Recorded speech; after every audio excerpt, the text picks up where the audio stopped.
안녕하십니까. 매일 아침 조간신문의 주요 기사를 딱딱 풀어서 해석해 드리는 조간딱풀 9월 28일 목요일에 인사드립니다.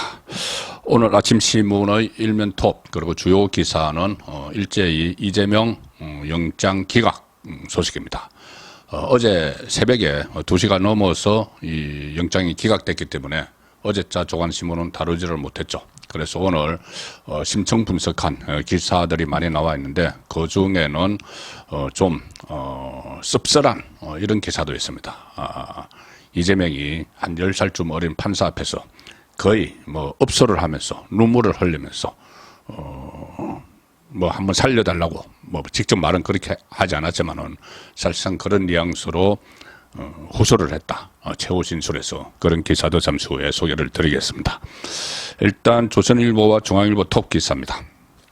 조선일보는 이재명 영장 기각 극단 치닫는 정치, 그리고 중앙일보는 살아난 이재명 블랙홀 총선까지 대선 연장 전, 그래서 중앙일보는 정치적 의미를 부여를 했습니다. 법원의 영장 기각으로 전국이 급반전됐다. 여당은 편향적 사법부가 반헌법 결정을 했다. 야당은 한동훈 파면하라 공세에 지금 나섰습니다.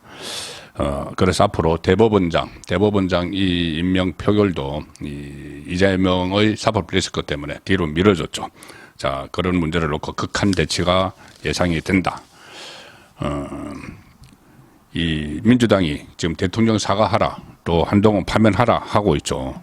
자, 이게 무죄 판결이 난 것도 아닙니다. 이 영장은 이 구속 여부 판단은 사법 절차죠.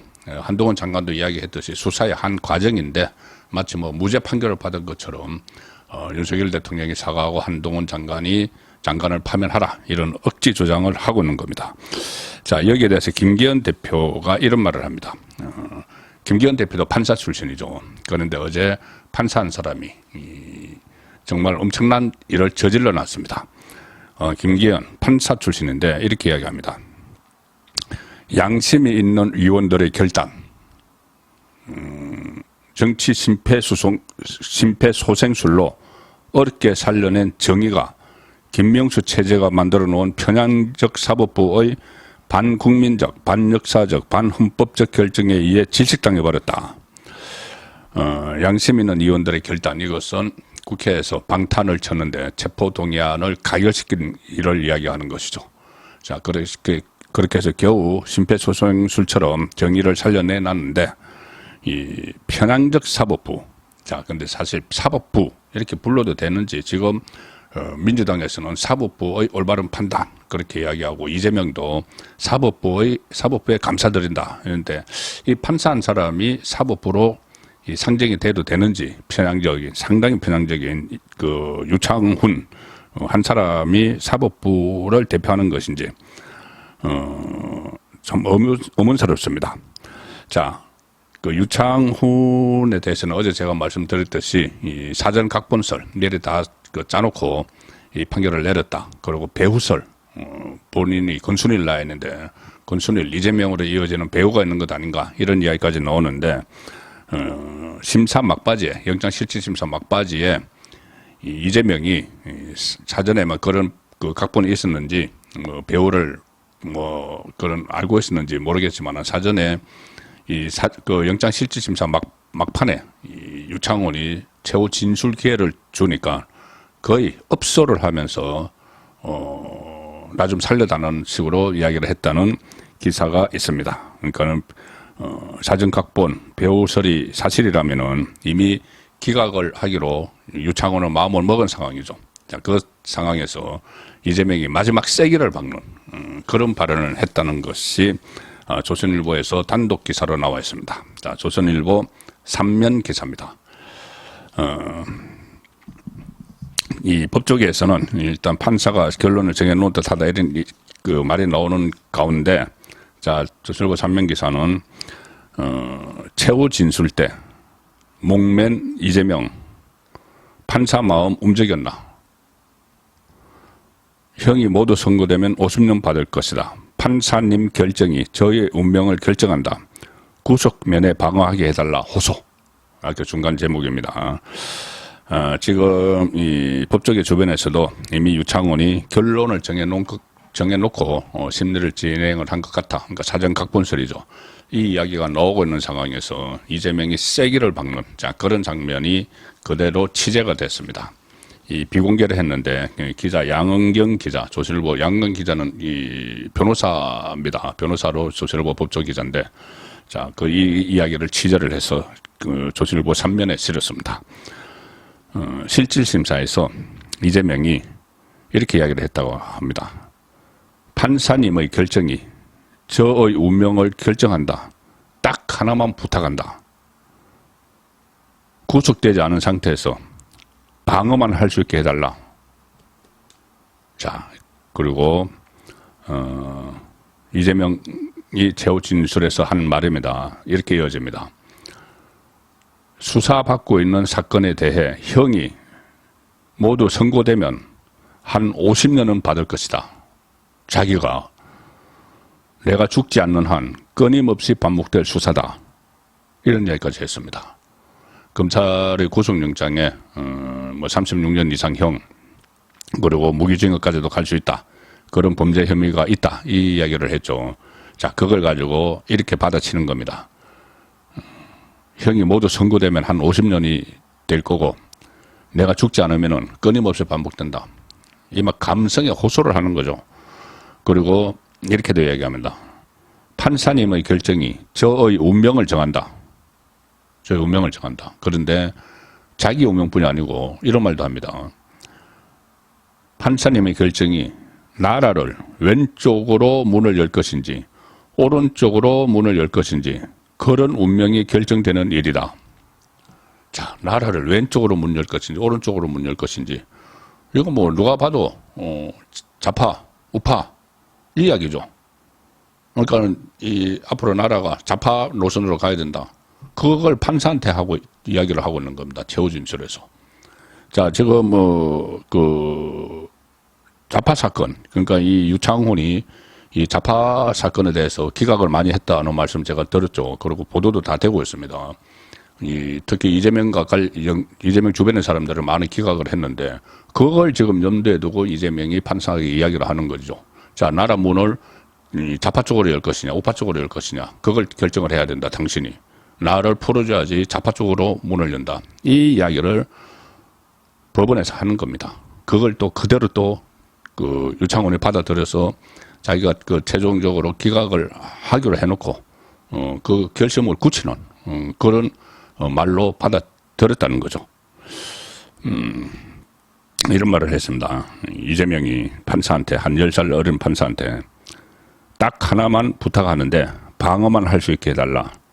제가 조그만 방에 혼자 있으면서 검사 수십 명이 덤비는데 어떻게 방어를 하겠느냐.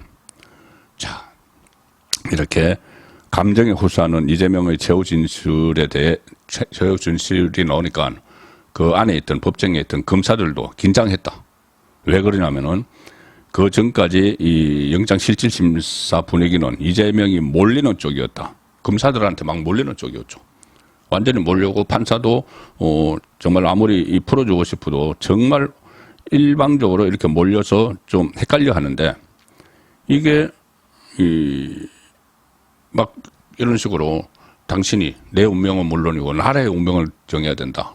좌파 쪽으로 국정 운영을 해야 되는 것 아니냐. 이런 식으로 이야기를 하니까 결국은 어쨌든 구속영장을 기각을 했는데 한 법조인은 이렇게 이야기했다고 합니다. 목이 맨 이재명 대표를 보고 판사가 기각하겠다는 생각을 더 굳힌 것 아니겠느냐.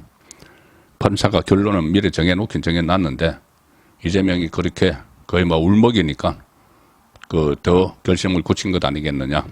그래서 이것이 이 정치적 판결이다. 이 말이 안 나올 수가 없는 일입니다. 그래서 중앙일보 3면 기사가 이 기사입니다. 검찰 정치적 고려했다 이렇게 반발을 하고 있고 한동훈 법무부 장관은 이재명 죄 없는 것 아니다. 그냥 구속으로 수사와 재판 안 받을 뿐이지 죄가 없어진 거 아니다. 그래서 한동훈 장관은 영장은 수사를 위한 과정일 뿐이다. 이원석 검찰총장도 정당 대표 지위를 고려한 듯하다. 아니 어떻게 판사가 정당 대표라는 지위를 고려를 합니까? 수원지검 이 관계자 이렇게 이야기합니다. 검찰이 지금 상당히 격앙돼 있는데 이화영이 작성한 옥중 서신을 법원이 아닌 민주당에 제출을 했다. 그때 그 부인이 이화영 부인이 막 압박을 하니까는 자기가 자백했던 걸 번복하는 옥중 서신을 냈는데 그걸 옥중 서신이면 법원에 제출해야지 민주당에다 냈습니다. 민주당. 그러면은 이것만 봐도 누가 서신 작성을 시키는지 추론할 수 있다. 당연히 이재명이 시킨 거죠. 이재명이 민주당에다가 냈으니까. 그래서 결국은 그게 그런 일이 있었는데 수원지검 관계자는 이렇게 이야기합니다. 조폭 두목이 꼭 칼을 쥐어주고 칼을 손에 쥐어주고 살해를 지시해야지 지시인 거냐. 그러니까 직접적으로 너 위정해 이렇게 해야지 위정을 지시한 거냐. 아니면은 이런 식으로 이재명이 넌지시 뒤에서 조정을 해서 그 박찬대를 보내서 이하영 부인만 통화하게 하고 이하영 측근 만나게 하고 이렇게 넌지시 지시한 것이 바로 이재명이 지시한 거랑 마찬가지라는 이야기죠. 그런데 그런 증거인멸, 확실한 증거인멸이 있는데 그걸 풀어줘 버렸다는 겁니다. 그래서 이재명이 넌지시 뒤에서 지시를 내리는 조폭 두목에 비유하는 그런 이야기까지 검찰에서 나올 정도로 상당히 격앙이 되어 있습니다. 정치적으로도 지금 파장이 일어나겠죠. 일어나고 실제로 일어나고 이제 이번 추석 연휴 기간 동안 어떤 여론이 형성이 될지 지켜봐야 되는데 동아일보 이면 기사입니다. 친명 쪽에서는 이재명 공천장 거론하며 가결파 압박 이제 이재명 공천을 다 한다 이거죠. 비명계에서는 아니 그래도 사법 리스크 여전한 것 아니야 이재명 이렇게 대처를 하고 있는데 민주당은 이재명 체제 굳히기 속에서 내홍 심화 친명은 검찰과 한통속된 가결파 참여하라 해당 행위 징계하겠다 공천 때는 축출하겠다 이렇게 주장을 하고 있고 비명계에서는 이게 좀 중요한 이야기가 비명계에서 나오기 시작했습니다. 잠시 후에 다시 소개를 드릴 텐데 총선 전에 선거법 위반 판결이 예상된다. 자, 이재명 퇴진해야 된다. 지금 이 법적으로 살아남았다고 그냥 이렇게 뭐 당을 장악하고 얘기 아니고 이재명 퇴진해야 된다. 왜? 선거법 위반 판결이 예상이 되기 때문이다. 자, 이 선거법 위반 판결이 뭐냐? 바로 이 대목을 짚은 칼럼이 있어서 소개를 드리겠습니다. 동아일보 김순덕 칼럼입니다. 대기자 김순덕 칼럼. 제목은 이재명의 한가위 선물. 중간 제목은 국민에게 희망 주는 정치. 말은 감동적이지만 당에선 배신자 징계론 같은 게 막 나온다. 개딸 전체주의. 위험성. 자, 그러니까 이재명의 한가위 선물이라는 것은 뭐 긍정적인 의미가 아니고 이재명의 무죄점을 하도로 던졌다 이런 의미입니다. 자, 여기서 나옵니다. 영장 기각 사유, 공직선거법 재판 출석 감안 이런 대목이 있습니다. 유창훈에서 기각 사유에 자, 고 김문기 모른다 판결 이 판결을 총선 전에 내려야 한다. 이 유창훈의 892자 영장 기각 사유 중 놓쳐서는 안 될 대목이 있다. 자, 이런 대목입니다. 영장 기각 사유에 나온 유창훈이 쓴 거. 별건 재판에 출석하고 있는 피의자의 상황, 정당의 현직 대표로서 공적 감시와 비판이 대상이 된 점을 감안할 때 증거인멸 염려가 있다고 단정하기는 어렵다. 자, 이 부분인데 여기서 일단 정당의 현직 대표로서 공적 감시와 비판의 대상이 돼서 증거인멸을 못할 것이다. 이 엉터리 같은 논리죠. 오히려 이 한동훈 장관이나 검찰은 그런 지위를 가지고 있기 때문에 막 여기저기 지시도 하고 해서 대표라는 지위를 가지고 증거인멸을 또 하기 쉽다. 이렇게 보는데 이 유창훈은 현직 대표로서 공적 감시를 받고 있기 때문에 비판의 대상이 되기 때문에 증거인멸을 못할 것이다. 증거인멸을 뭐 공개적으로 합니까? 뒤로 하는 것이죠. 조금 전에 말씀드린 대로 현지식 이 지시를 내리는 그런 식으로 하는 거죠. 이것도 말도 안 되는데 또 하나 별건 재판에 출석하고 있는 피의자의 상황. 이 이것 때문에 증거인멸을 못할 거다.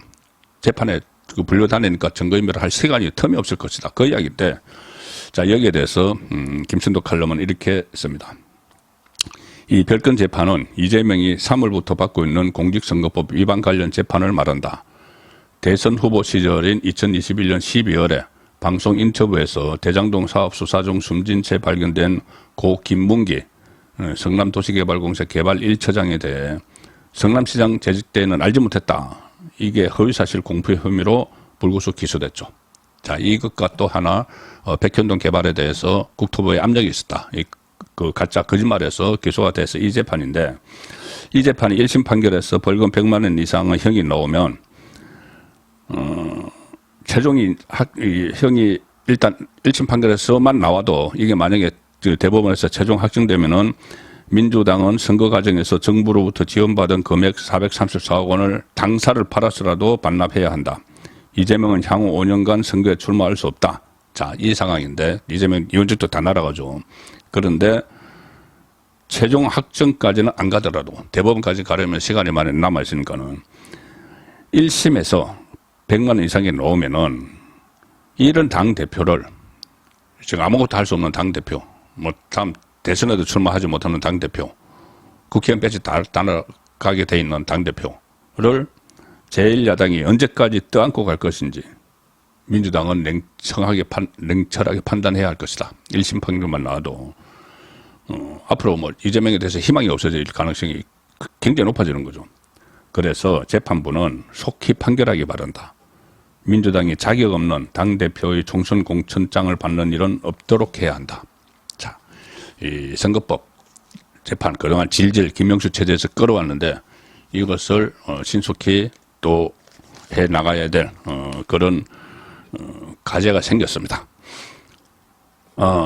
지금 어제 제가 전해드렸죠. 문재인과 이낙연 이렇게 되어보니까 닭 쫓던 개 신세가 되어버렸다. 자, 오늘 중앙일보 인터넷판에 이런 기사가 나왔습니다. 마음을 비우라. 나는 못하겠어요. 84세 노성 말씀 전한 문. 뭐냐면은 문제는 요즘 양산에서 책방을 하면서 뭐 한 번씩 이렇게 뭐 책을 뭐 추천을 하고 있죠. 그 추천을 하는 게 전부 다 정치적 의미가 담겨 있는 책들만 하는데 뭔가 이재명 빈자리 노리다가 딱 쫓던 개가 돼버린 이재명이 여기 그 묘한 반응을 하나 보였습니다. 뭐냐면 어제는 페이스북을 통해서 책한권을 소개했는데 성파 스님 84살이십니다. 성파 스님이 쓴 대담집 일하며 공부하며 일하며 이 책을 이제 추천하면서 소개를 했는데 어떤 글을 썼나 하면 이런 글을 씁니다.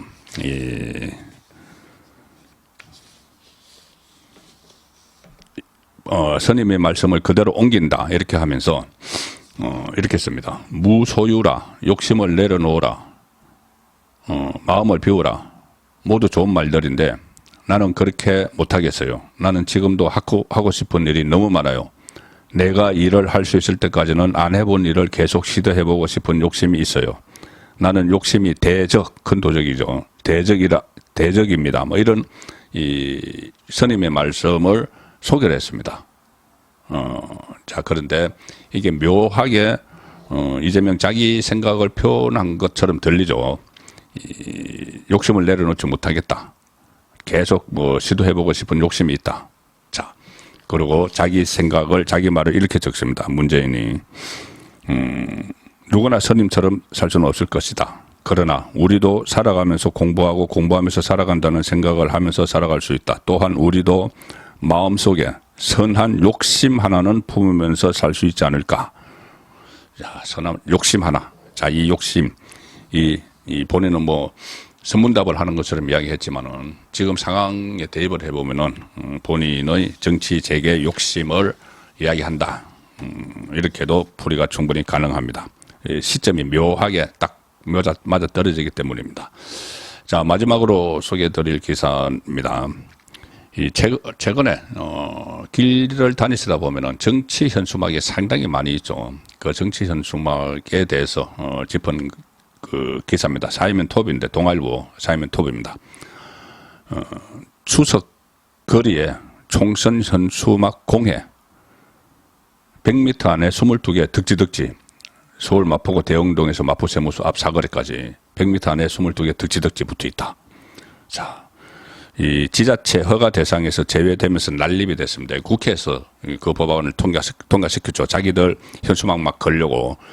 그래서 전국 곳곳에 예비 출마자들 현수막에 걸려 있는데 시민들은 보행을 방해하고 도심의 흉물이 돼버렸다. 이렇게 지적을 하고 있고, 인천이나 부산에서는 조례를 고쳐서 철거를 하고 있습니다.